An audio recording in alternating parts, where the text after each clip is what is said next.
मोहक जो कनाडा में रहता है अपनी बचपन की दोस्त मीनू से बहुत प्यार करता है। उसके मम्मी पापा भारत में रहते हैं तो वो भी भारत आया होता है। वो अपनी माँ देवकी और पापा रमेश के सामने अपनी शादी का प्रस्ताव रखता है। मुझे मीनू से शादी करनी है माँ। मुझे बचपन से ही मीनू ही पसंद है, बस और कोई नहीं। मैं आपसे पूछना चाहता हूँ, क्या आप लोगों को ये रिश्ता मंजूर है? हाँ बेटा, ये तो बहुत अच्छी खबर है। मीनू बहुत अच्छी लड़की है। वो हमारे घर की बहू बने, हमारे लिए बहुत खुशी की बात होगी। मैं अभी तुम्हारे पापा को बता कर आती हूँ। मोहक की माँ मोहक के पिता को बताती हैं तो वो भी खुश होते हैं, क्योंकि वो भी मीनू को उसके बचपन से जानते हैं।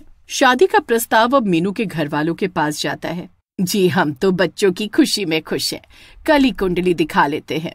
अगले दिन दोनों की कुंडली पंडित द्वारा देखी जाती है तो मोहक के ऊपर मांगलिक दोष होता है। अब ये क्या होता है माँ? मोहक परेशान हो जाता है। अरे, इसमें बस शादी से पहले किसी जानवर या पेड़ से शादी करनी होती है ताकि वो दोष कट जाए। मैं तो नहीं करूँगा ऐसी शादी, ये सब फालतू होता है माँ। लेकिन मोहक की बात कोई नहीं सुनता और देवकी पंडित से निवारण पूछती है। इसका क्या उपाय है पंडित जी? इसके दोष के हिसाब से इसकी शादी किसी पेड़ से करवाना ठीक रहेगा। जैसा आप बोले पंडित जी। मोहक अभी भी चिढ़ रहा होता है, लेकिन उसकी माँ के आगे उसकी एक नहीं चलती और अगले दिन मोहक अनिच्छा से इस रस्म को पूरा करता है और एक पीपल के पेड़ से शादी करता है। हालांकि उसे ये नहीं पता होता कि उस पेड़ पर राशि नाम की एक आत्मा वास करती है। चलो बेटा, पेड़ के साथ फेरे लो। मोहक पेड़ के साथ शादी कर लेता है। उसके बाद राशि नाम की चुड़ैल उसके पीछे पड़ जाती है, क्योंकि उसको लगता है कि मोहक ने उससे शादी की है। बस माँ, ये सब खत्म हुआ तो क्या अब हम शादी की तैयारियां कर सकते हैं? बस चलो, अभी तुम अपने रूम में जाओ, मैं तुम्हें बता दूंगी। मोहक जैसे ही अपने रूम में जाता है और रूम का दरवाजा बंद करता है, तभी उसके सामने राशि प्रकट होती है। मोहक उसे देखकर बहुत डर जाता है, लेकिन राशि देखने में भयानक नहीं होती है, बल्कि एक सुंदर लाल जोड़ा पहने लड़की होती है। फिर भी मोहक उससे डरते डरते पूछता है, तुम कौन हो? रूम में कैसे चली आई? मैं तुम्हारी पत्नी हूँ, जिससे अभी अभी तुमने शादी की है। मोहक को समझ नहीं आता कि वो क्या कह रही है। ये तुम क्या कह रही हो? मुझे नहीं पता, लेकिन तुम अभी निकलो मेरे घर से। मैंने पेड़ से शादी की है, तुमसे नहीं। मोहक उसे धक्का देने लगता है, तभी राशि बोलती है, पेड़ से कौन शादी करता है? शादी लड़की से करते हैं, और वहाँ एक ही लड़की थी, वो थी मैं। तुमने मुझसे शादी की है। मोहक चुप हो गया। ऐसा उसने बचपन में सुना तो था कि चुड़ैल पीपल के पेड़ पर रहती है, लेकिन देख आज पहली बार रहा था। तो क्या तुम अब मेरे साथ ही रहोगी? हाँ, क्योंकि मैं तुम्हारी पत्नी हूँ। लेकिन मैं तो मीनू से प्यार करता हूँ, तुमसे नहीं। तो फिर तुमने मुझसे शादी क्यों की? मैंने तुमसे शादी नहीं की है। कहाँ है मेरी सौतन? राशि बोलते बोलते ही दरवाजे से पार हो जाती है। मोहक भी उसके पीछे जाता है।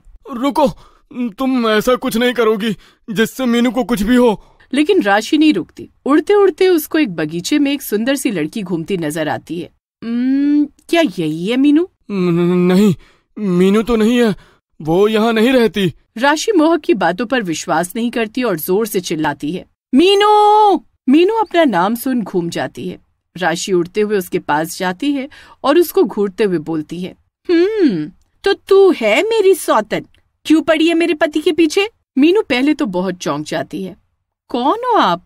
और मैं आपकी सौतन कैसे? ज्यादा भोली मत बन। राशि मीनू को चारों तरफ गोल गोल घूमकर देखने लगती है। ऐसा क्या है इसमें जो तूने मुझे इसके लिए धोखा दिया? मैंने आपको कोई धोखा नहीं दिया है। ये सब क्या चल रहा है मोहक? ये कौन है? मुझे भी नहीं पता। थोड़ी देर बाद एकदम से चुप्पी छा जाती है। परेशान होकर मीनू बोलती है, मुझे नहीं पता था ये सब 2025 में भी हो सकता है। कौन सा साल बताया तूने? 2025 और क्या? मोहक और मीनू उसको ऐसे देखकर उसके पास जाते हैं। क्या हुआ? क्या आपको नहीं पता था कि ये 2025 है? नहीं, मुझे तो लगा जैसे ये 1919 है, लेकिन मुझे मरे हुए इतने साल बीत गए और मुझे पता भी नहीं चला। आपको किसने मारा था? मैंने खुद। मीनू और मोहक एक दूसरे की तरफ आश्चर्य। तो आज आप यहाँ कैसे पहुँची? जिस पेड़ से तुमने शादी की थी मोहक, मैंने उसी पर लटक कर अपनी जान दे दी थी। लेकिन क्यों? आपने खुद को क्यों मारा? क्योंकि वो आया ही नहीं। उसने मुझे हमेशा के लिए छोड़ दिया, लेकिन मुझे लगा था मरने के बाद मैं इस दुख से आजाद हो जाऊंगी हमेशा हमेशा के लिए। आपकी कोई ख्वाहिश अधूरी रह गई है ना? राशि उसकी तरफ उदास नजरों से घूमी। हाँ, शायद उससे एक बार और ना मिल पाने का सपना, लेकिन उसने मुझे धोखा दिया। मैं अकेली थी, एकदम से सब कुछ अतीत में चलने लगता है, जहाँ राशि जवान चित्रकार होती है। देख बिल्लो, एक दिन मैं दुनिया में छा जाऊंगी अपनी बनाई हुई चित्रकारी के द्वारा। तू अच्छी चित्रकार है, लेकिन तेरी चित्रकारी को जो मशहूर करता है वो जवान नेता उसका। राशि जानती तो थी बिल्लो किसकी बात कर रही है, लेकिन फिर भी उसने पूछा, कौन नेता? वही प्रीत सिंह जो चुपके चुपके तुझे देखता रहता है और तेरी चित्रकारी को आगे भी बढ़ाता है। राशि मुस्कुराई, क्योंकि वो अपने नेता प्रीत सिंह से प्यार करती थी। प्रीत सिंह राशि की बनाई चित्रकारी को समाज में प्रस्तुत किया करता था। राशि और रूपलाल का प्रेम धीरे धीरे गहराता चला गया। लोगों को भी प्रीत सिंह और राशि की जोड़ी अच्छी लगती थी। प्रीत, तू मुझसे शादी कब करेगा?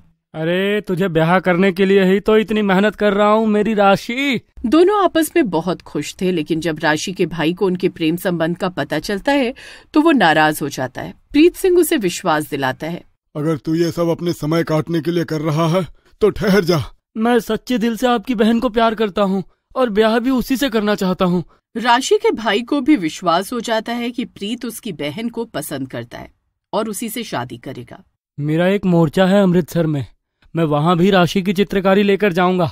प्रीत सच में मोर्चे में उतर जाता है और अमृतसर में उसकी चित्रकारी बेचता है, जिससे जो पैसे मिलते हैं वो राशि के भाई को पैसे और एक पत्र भेजता है, जिसमें वो बैसाखी के दिन लौटकर शादी करने का वादा करता है। राशि और उसका भाई अब बैसाखी का इंतजार करने लगते हैं। तभी एक दिन रामदास उनके यहाँ राशि के लिए रिश्ता ले आता है। तुम्हारी बहन राशि के लिए रिश्ता लेकर आया हूँ। लड़का बहुत कमाता है, बहुत खुश रहेगी राशि। नहीं, मेरी बहन की तो शादी तय हो गई है। अच्छा, मुबारक हो। लेकिन किसके साथ? प्रीत सिंह जो नेता है उसके साथ। अच्छा, लेकिन कब करेगा? इसी बैसाखी के दिन आकर। तब तो अच्छा है, इंतजार करो। लेकिन मैंने तो सुना है वो बस बातें करके गायब हो जाता है, बाकी राशि की किस्मत है। इतना बोलकर रामदास वहाँ से चला तो जाता है, लेकिन गांव में सबको बता देता है राशि और प्रीत के बारे में। अब उन दोनों के अलावा गांव वालों को भी बैसाखी का इंतजार होता है। सबका इंतजार खत्म होता है, बैसाखी का दिन आता है। क्यों भाई, आया क्या प्रीत सिंह? नहीं, बस आता ही होगा। हालांकि बैसाखी के दिन प्रीत सिंह नहीं लौटता। राशि जो उस समय गर्भवती होती है, ये सोचकर कि प्रीत सिंह ने उसे धोखा दिया है, दुख और निराशा में आत्महत्या कर लेती है। तो ये थी मेरी कहानी, और अब तुम मेरे पति हो। मैं आपका पति नहीं हूँ। तो आपने कभी प्रीत से मिलने की कोशिश नहीं की? धोखेबाजों से क्या ही मिलना। आपको कैसे पता है वो धोखेबाज थे? वो वापस नहीं आया, मैं इंतजार करती रह गई। मीनू, ये साल जो था उसमें बैसाखी के दिन कुछ हुआ था ना? हाँ, जलियांवाला बाग हत्याकांड। कहीं वहीं तो प्रीत सिंह भी नहीं थे। ये सब क्या बोल रहे हो तुम दोनों? मुझे कुछ भी समझ में नहीं आ रहा है। हमें अमृतसर चलना चाहिए। हाँ, तुम ठीक कह रही हो। अब वो जगह ही हमें बता सकती है कि क्या हुआ था। तीनों बस पकड़कर अमृतसर के लिए निकल जाते हैं। मोहक और मीनू राशि की आत्मा को उसकी अधूरी प्रेम कहानी पूरी करने में मदद करते हैं। वो चाहते हैं कि राशि को सच का पता हो। हम कहाँ जा रहे हैं? तुम दोनों मुझे कुछ बता क्यों नहीं रहे हो? मैं तुम लोगों का पीछा इतनी आसानी से नहीं छोड़ने वाली हूँ। मोहक और मीनू राशि की बात अनसुनी कर देते हैं और वो शशि को जलियांवाला बाग ले जाते हैं। ये कौन सी जगह है?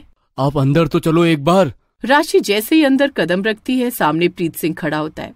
राशि हैरान हो जाती है, लेकिन अब उसको सब समझ आ जाता है कि प्रीत जलियांवाला बाग हत्याकांड में मारा गया था। तुम दोनों बच्चों का बहुत धन्यवाद। राशि की आत्मा प्रीत सिंह की आत्मा से मिलती है। दोनों आत्माएं एक दूसरे से मिलकर मुक्त हो जाती हैं। इस अनुभव से मोहक और मीनू को अपने रिश्ते की गहराई का एहसास होता है और वे अपने प्रेम को और मजबूती से स्वीकार करते हैं।